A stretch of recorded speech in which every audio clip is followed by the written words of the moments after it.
దానికి రిలీజ్ చేసేదానికి డబ్బులను ఖర్చు పెట్టుకుంటూ షూటింగ్ చేసుకోవడానికి అన్నీ కూడా రెడీ చేసుకుంటూ వస్తూ ఉన్నాము.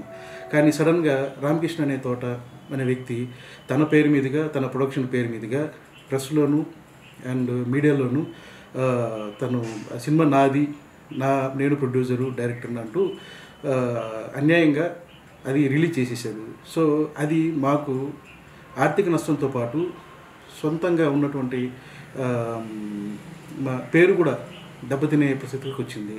కాబట్టి ఇక్కడికి వచ్చినటువంటి మీడియా మిత్రులకు, ప్రజలకు, అధికారులకు తెలియజేస్తూ మాలాంటి పెట్టుబడిదారులకు, సినిమా మీద పెట్టుబడిదారులకు అన్యాయం జరిగితే అధికారులు కానీ, ప్రభుత్వం కానీ వారి మీద కఠిన చర్యలు తీసుకోవాలని కోరుకుంటున్నాము. చట్టం మేము కూడా రామకృష్ణ తోట మీద చట్టపరమైన చర్యలు కూడా తీసుకునేదానికి ముందుకెళ్తున్నాము. కాబట్టి మా మీడియా మిత్రులకు తెలియజేయడం విధంగా ఇలాంటి విషయాన్ని ప్రెస్ ద్వారా అధికారులకు, ప్రజలకు తీసుకెళ్లవలసిందిగా